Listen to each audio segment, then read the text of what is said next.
Rents could soon be on the rise, why folks in LA may soon have to shell out more every month for housing. And which candy is king when it comes to Halloween? A list of the top treats here in California.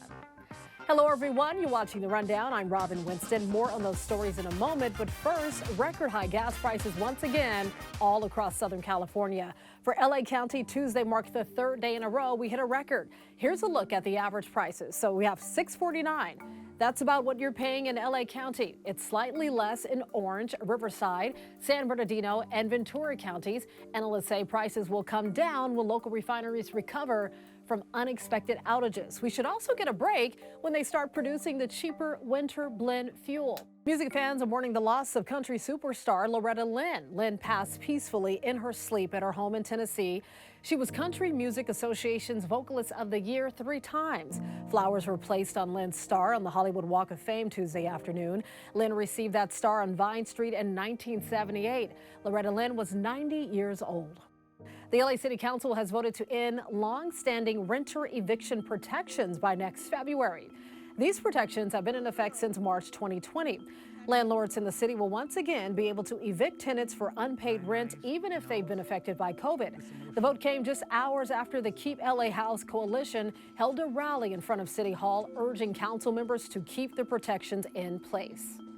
Fewer than half of American adults say that they'll get their flu shot this year. An annual survey by the National Foundation for Infectious Diseases found only 49% have plans to get the shot. Some said they just aren't concerned about getting the flu, while others say they're hesitant because of the side effects that might come from the shot. Doctors say flu shots could be even more important than normal this year.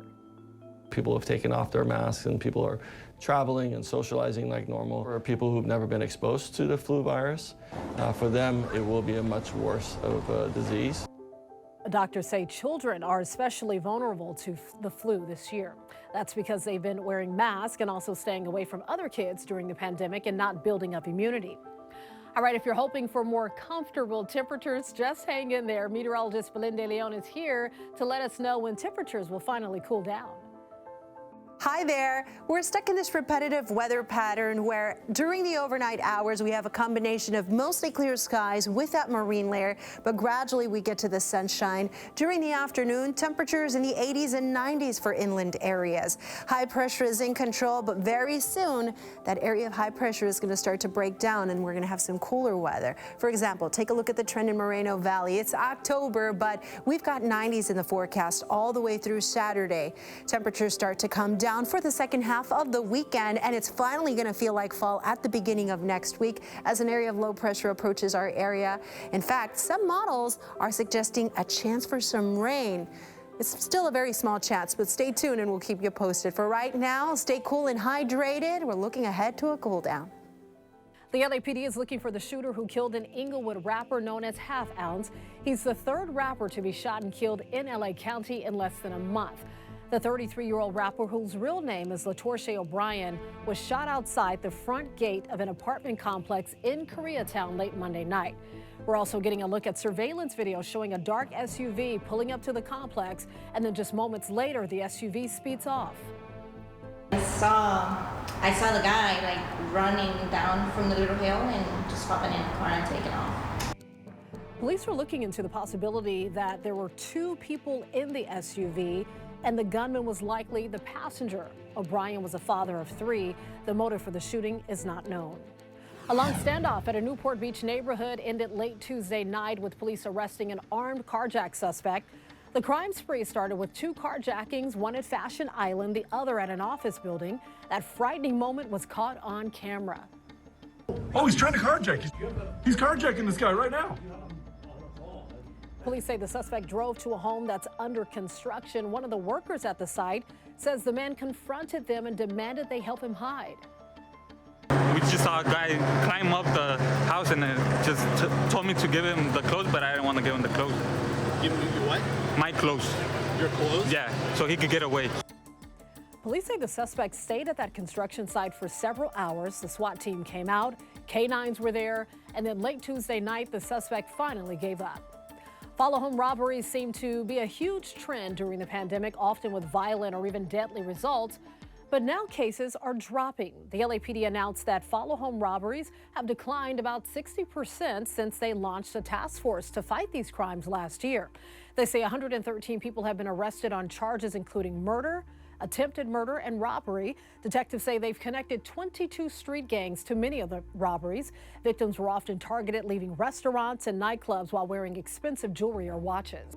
Starting Monday, voters in Orange County can start looking for ballots in their mailboxes. It's up to voters to decide if they want to mail their ballot, drop it off, or go to a voting center in person.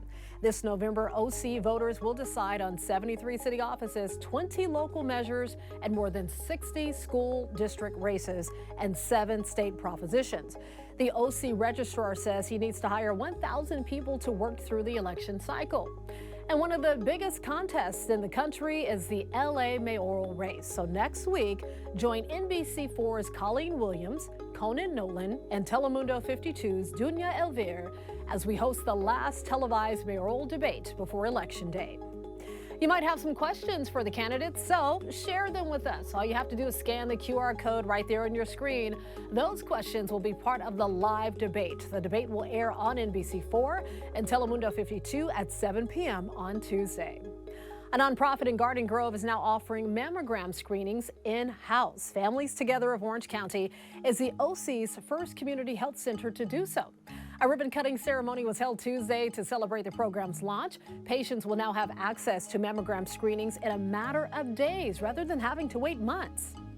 Students are finding plenty of unique opportunities at the new Roy Ball Film and Television Magnet School in downtown LA. Well, this is a specialized academy created to drive transformational change across the entertainment industry for students from underserved communities. We were there last month when founder George Clooney celebrated the opening. The goal is not only to prepare students for careers in the entertainment industry, but to create more diversity in Hollywood's workforce. In the Film and Television Magnet, we are preparing students for careers in the film and television industry. They have an option to study animation, set design, costume design, hair and makeup, camera, lighting, sound, visual effects, and editing. Nice. That's a lot of cool fields, right? NBC Universal is part of the industry coalition funding the school, which officially opened for 9th and 10th grade students. Grades 11 and 12 will be added over the next 2 years. Jennifer Lopez is walking down the aisle and straight into an ambush in her newest movie. Something doesn't feel right.